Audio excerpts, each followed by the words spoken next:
ٹھیک ہے. تو یہ ان کے لیے ایک بہت بڑا امتحان بن گیا. اور پھر ہم نے یہ دیکھا اگلی آیات میں فرمایا کہ اللہ تعالیٰ کہہ رہے ہیں کہ یہ مت کرو, حق اور باطل کو جو تم مکس کر رہے ہو ایک دوسرے, یعنی تم سچائی پہ جھوٹ کا لبادہ اوڑھ رہے ہو اور کیا کر رہے ہو, کنفیوز کر رہے ہو, سچائی کو چھپا رہے ہو. جو لوگ پوچھنے آتے ہیں تم سے, تم اہل علم ہو, کتاب والے ہو, تو تم ان کو کنفیوز کر رہے ہو. کیوں؟ اس لیے اگین they were insecure. اور وہ یہ کس طرح کرتے تھے اس پہ بھی ہم نے تفصیل سے بات کی تھی کہ رسول اللہ صلی اللہ علیہ وسلم کی جو ان کا اسٹیٹس ہے, ان کا نبی ہونا, ان کی شخصیت کو ہی ایک طرح سے وہ ان کی یعنی ڈاؤٹ کریٹ کر رہے تھے, شک و شبہات پیدا کر رہے تھے لوگوں کے دلوں میں ان کے بارے میں کہ اس کی تو نیت ٹھیک نہیں ہے, نعوذ باللہ, یا یہ کسی سے سیکھ کے آتا ہے. پھر فرمایا کہ نماز قائم کرو اور زکوٰۃ ادا کرو, کیونکہ یہ دو بنیادی چیزیں ہیں دین اسلام میں, پلرز آف اسلام ہیں, ستون ہیں دین کے. ٹھیک ہے, نماز جو ہے وہ کیا ہے, اللہ کے ساتھ انسان کا تعلق, یہ سب سے پہلا حق ہے. اللہ تعالیٰ یعنی جب آپ کسی بھی یعنی دین اسلام کو پڑھتے ہیں یا دیگر ادیان کو پڑھتے ہیں تو اس میں آپ کو کیا نظر آتا ہے کہ ایک سسٹم آف ورشپ ہر دین میں ہے. ان کو یاد دلایا گیا کہ اس تعلق کو اسٹرینتھن کرو. نماز سے یہ کمپلیٹلی غافل تھے, اگر پڑھتے بھی تھے دکھاوے کی نماز تھی, ٹھیک ہے, یا بس یہ کہ سستی میں. اور زکوٰۃ, اور ظاہر کوئی اس میں شعور نہیں تھا, اس میں کوئی خشوع نہیں تھا, خضوع نہیں تھا. اور کلیکٹیو جو باجماعت نماز کا جو سسٹم تھا وہ تو تقریباً ختم ہی ہو چکا تھا ان کے اندر سے. اور زکوٰۃ ادا کرنے کے بجائے کیا کرتے تھے کہ غریب لوگوں کا مزید استحصال, ان کو ایکسپلائٹ کرنا, ٹھیک ہے, سود کے اوپر پیسے لینڈ کرنا. اور یہ بہت زیادہ ان کے اندر یہ چیز رائج تھی, ٹھیک ہے, ایکسٹریم دنیا کا لالچ. تو فرمایا کہ یہ دونوں کام کرو اور اللہ کے آگے جھکنے والوں میں سے جھکنے والے ہو جاؤ, ورکعوا مع الراکعین. اور پھر فرمایا کہ لوگوں کو نیکی کا حکم دیتے ہو اور اپنے نفسوں کو بھول گئے ہو, حالانکہ تم اللہ کی کتاب کی تلاوت کرتے ہو, کیا تم بالکل ہی عقل سے کام نہیں لیتے؟ یعنی اللہ تعالیٰ بہت زیادہ حیرت کا اور افسوس کا اظہار کر رہے ہیں کہ تم ایک چیز کو تم اتنی گہرائی سے پڑھ رہے ہو, عالم ہو, پورا عبور ہے تمہیں اللہ کے کلام پر, یعنی کس قدر تم نے اس کو سمجھا ہے, اس کو پڑھا ہے, ٹھیک ہے, اور پڑھایا ہے, اور پڑھاتے ہو لوگوں کو اور لوگوں کو حکم دے رہے ہو نیکی کا, لیکن اپنے اندر جھانک کے نہیں دیکھ رہے, جو کہ سب سے پہلا کرنے کا کام تھا کہ انسان کیا کرے, اپنا جو نفس ہے اس کا محاسبہ کرے, اس کا تزکیہ کرے. یہ جو سب سے ضروری کام تھا کہ آپ اپنے آپ سے شروع کرتے ہیں, کیونکہ کیا ہوتا ہے سب سے زیادہ انسان انسپائر کس طرح کر سکتا ہے دوسروں کو کہ وہ اپنے عمل میں وہی چیز کو لے کر آئے, اور ظاہر ہے پھر اس کی بات میں وزن بھی زیادہ ہوتا ہے, کیونکہ لوگوں کو کیا نظر آ رہا ہوتا ہے کہ جو یہ کہہ رہا ہے وہ یہ کرتا بھی ہے. اور یہ بات چھوٹے سے بچے بھی سمجھ سکتے ہیں. اگر آپ بچوں کو کچھ اچھی نصیحت کرتے ہیں یا آپ ان کو قرآن پڑھاتے ہیں, دینی تعلیم دیتے ہیں, اور بچوں کو یہ نظر آ جاتا ہے کہ آپ اپنی عملی زندگی میں اس پہ عمل نہیں کر رہے, تو وہ فوراً اس کو آئیڈینٹیفائی کر لیتے ہیں کہ آپ تو یہ نہیں کر رہی ہیں, تو آپ تو یہ don't practice what you preach, ٹھیک ہے. اور پھر ہم نے اس پہ بات کی تھی کہ انبیاء کرام کا کیا یعنی رتبہ اور مقام تھا اس حوالے سے, ان کا اخلاق اور کردار کیسا تھا, بالکل بے داغ, ایبسولوٹلی اسپاٹلیس کیریکٹرز, ٹھیک ہے, ان کا اعلیٰ ترین اخلاق اور ان کا جو معاملہ تھا لوگوں کے ساتھ اور ان کا اللہ سے جو تعلق تھا, تو they were perfect role models. تو ان رول ماڈلز کو سامنے رکھ کے ہمیں یہ دیکھنا تھا کہ ہم اگر دین کے داعی ہیں یا بنی اسرائیل ان کے اندر انبیاء بہت آئے, تو انہوں نے جو ہے ان کی اسوہ حسنہ کو فالو کیا یا نہیں کیا. اور پھر نماز کا جو ذکر آیا دوبارہ کہ اور پھر مدد کے حوالے سے بات کی گئی کہ تم اللہ سے مدد طلب کرو. مشکل لگ رہا ہے نا تمہیں اپنا تزکیہ کرنا, ٹھیک ہے, صحیح راستے پہ رہنا, اور جب آپ دین کی بات یعنی آپ مخلص ہو کے صحیح بات لوگوں تک پہنچانے لگتے ہیں, تو اس میں بہت زیادہ پاسبلٹی ہے کہ بہت سے لوگ ناراض بھی ہو جائیں, ٹھیک ہے, اور آپ کا نقصان بھی ہو جائے. تو فرمایا کہ اس کے لیے پھر اس ثابت کرنے کے لیے اللہ سے جو ہے مدد مانگو صبر اور صلات سے. یعنی صلات کیا ہے, نماز, اور صبر پہ بھی ہم نے بات کی تھی کہ صبر کیا ہے, ٹھیک ہے. صبر کیا ہے, صبر صرف یہ نہیں ہے کہ انسان اپنے آپ کو یعنی بے بس محسوس کر کے اور اپنا آپ چھوڑ دے, اپنے ہاتھ پاؤں چھوڑ کے بس بیٹھ جائے کہ مطلب میں تو اب کچھ کر ہی نہیں سکتا, تو میں اس سچویشن میں ہیلپ لیس ہوں. نہیں, صبر کے حوالے سے ہم نے کیا بات کی تھی, صبر کیا ہے, یعنی دین کا کام کرنے کے لیے صبر کی کیوں اتنی ضرورت ہے, کچھ یاد ہے آپ کو, ٹھیک ہے. استقامت, اسٹیڈ فاسٹنس, صبر کے اندر ایک بہت امپورٹنٹ ایلیمنٹ کیا ہے؟ استقامت، جم جانا، اس کام کو کنٹینیوسلی کرتے رہنا. کوئی بھی اچھا کام اگر آپ ایک دن کریں گے اور پھر 1 مہینہ 2 مہینے چھوڑ دیں گے تو کیا ہوگا پھر؟ وہ کام پھر افیکٹو نہیں ہو سکتا، کیونکہ وہ کام آپ کو مسلسل کرنا تھا. اور دیکھیں دنیا کے معاملے میں بھی، جیسے اگر ہم یہ کہتے ہیں کہ ایکسرسائز جسم کے لیے اچھی ہے، ورزش اچھی چیز ہے، تو کیا ہم ایک دن کرتے ہیں اور پھر 2 مہینے چھوڑ دیتے ہیں؟ اور اگر ہم ایسا کرتے ہیں تو پھر کیا ہوتا ہے؟ اس کا کوئی فائدہ نہیں ہوتا. ٹھیک ہے نا؟ تو کنسسٹنسی دنیا کے بھی ہر کام میں، اور ظاہر ہے پھر دین کے کام میں بھی. تو اس کے لیے اپنے آپ کو کیا کرنا پڑتا ہے؟ دیکھیے بہت ساری چیزیں ہیں جو انسان کا دل چاہتا ہے کرنے کا، لیکن جب آپ ایک کام سے کمیٹڈ ہو جاتے ہیں تو آپ کو ان چیزوں کو اپنی زندگی سے نکالنا پڑتا ہے یا اپنا صبر کرنا پڑتا ہے. کہ آپ یہ دیکھتے ہیں ارد گرد لوگ اتنا انجوائے کر رہے ہیں، ٹھیک ہے نا، اور آپ کہتے ہیں کہ مجھے بھی یہ بھی کرنا ہے، مجھے یہ بھی کرنا ہے، مجھے وہ بھی کرنا ہے. مگر ہوتا کیا ہے کہ جب آپ دنیا کی ڈسٹریکشنز میں اور چیزوں میں لگ جاتے ہیں تو وہ پھر آپ اس کام کو اپنا یعنی وقت نہیں دے پاتے اور پھر آپ اس کو کر ہی نہیں پاتے، پھر وہ رہ جاتا ہے. تو ترجیح دینی پڑے گی دین کو، اور اس کے لیے پھر اللہ سے ہم صبر کے تھرو کہ اللہ ہمیں صبر عطا کریں. اور نماز میں پھر کیا ہے؟ اللہ تعالیٰ کی یاد اور اللہ تعالیٰ کا جو احساس اور اللہ کے ساتھ جو کنیکشن ہے. ٹھیک ہے، تو آپ کو اللہ تعالیٰ کے سامنے اپنے آپ کو کیسے جواب دہ محسوس کرنا ہے. نماز میں آپ کو اپنے آپ کو اللہ کے سامنے آپ کھڑا محسوس کریں کہ میں اللہ کے سامنے کھڑی ہوں. اور یہ چیز بھاری کس کے لیے ہے؟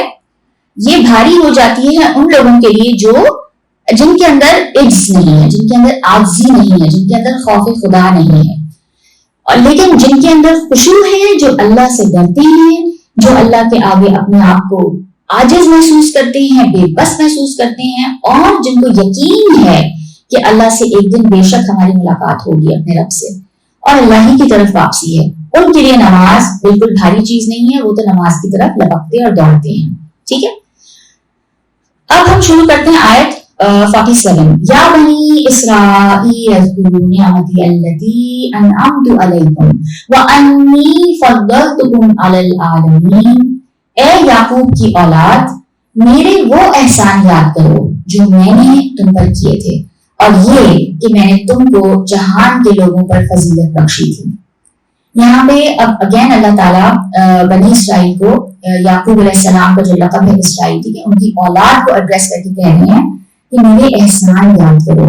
ٹھیک ہے، اب ہم دیکھیں گے کہ یہاں سے کہ جو آیات آئیں گی نا آگے، کافی دیر تک یہ چلے گا کہ اللہ تعالیٰ ذکر کریں گے اپنی نعمت کا، پھر فرمائیں گے تم نے یہ کیا، میں نے یہ کیا تمہارے ساتھ، اور تم نے آگے سے یہ کیا، پھر میں نے یہ کیا، پھر تمہاری یہ ناشکری، یہ نافرمانی، یہ بدتمیزی. ٹھیک ہے، تو اس طریقے سے یہ چلے گا کلام. اور ساتھ ہی ساتھ ہم یہ دیکھتے ہیں کہ اس میں کوئی ٹائم لائن نہیں ہے. ٹھیک ہے، یعنی ٹائم کے پیریڈ کے حوالے سے آرڈر میں نہیں ہے، چیزیں کرونالوجیکل آرڈر میں نہیں ہے. کچھ واقعات جو پہلے ہوئے ان کا بعد میں ذکر آ رہا ہے. ٹھیک ہے، تو قرآن چونکہ ہدایت کی کتاب ہے اور تاریخ کی کتاب نہیں ہے، تو اللہ تعالیٰ اس حوالے سے یعنی ایک کلام چلتا ہے. ٹھیک ہے، جیسے آپ بات کرتے ہوئے بھی کوئی چیز جو پہلے ہوئی ہوتی ہے اس کا ذکر جو ہے بعد میں آ جاتا ہے، اور جو بعد میں چیز ہوئی ہوتا ہے اس کا پہلے ذکر آ جاتا ہے. تو یہ تو اسپیکر کے اوپر ہوتا ہے نا کہ وہ کیا چیز ری انفورس کرانا چاہ رہا ہے. تو یاد دلایا جا رہا ہے کہ تم جو احسان میرے تم پر ہیں وہ یاد کرو. اور وہ کیا تھے کہ تمہیں جہان والوں پہ، یعنی یہاں پہ ویسے جو لفظ آ رہا ہے وہ العالمین ہے کہ تمام جہانوں پر فضیلت دی، لیکن اگر اس کو گرامیٹکلی دیکھا جائے تو یہ جو لفظ آ رہا ہے نا عربی نحو کا یہ ایک قاعدہ ہے. ٹھیک ہے، اور اس کو ہم ڈیٹیل میں نہیں جاتے کہ ظرف کا تذکرہ ہوتا ہے، یعنی جس میں کوئی شے ہے لیکن اس سے مراد مظروف ہوتا ہے، یعنی ظرف کے اندر جو چیز ہے. ٹھیک ہے، تو یہاں ظرف کی جمع لائی گئی یعنی عالمین. تو اصل میں اس سے پھر مطلب کیا بنتا ہے؟ تمام جہان والوں پر فضیلت دی. ٹھیک ہے، یہ اس کا مطلب بنتا ہے کہ ہم نے تمہیں تمام اقوام عالم، سارے جو دنیا کے نیشنز ہیں ان کے اوپر سے تمہیں چن لیا، تمہیں فضیلت دی. ٹھیک ہے، عالم انسانیت کے اندر جتنے بھی مختلف گروہ ہیں، نسلیں ہیں، جو طبقات ہیں، ان میں فضیلت عطا کی. یہ بہت بڑا آنر ہے. تقریباً 4000 سال تک آپ سوچیں پے در پے ان کے اندر انبیاء آئے، سارے انبیاء انہی کی نسل میں آئے. ٹھیک ہے، لیکن آخری نبی پھر ان کے جو کزن کی نسل ہے بنی اسماعیل، ان میں تشریف لے آئے. ٹھیک ہے، اور یہ ان کا بہت بڑا امتحان بن گیا.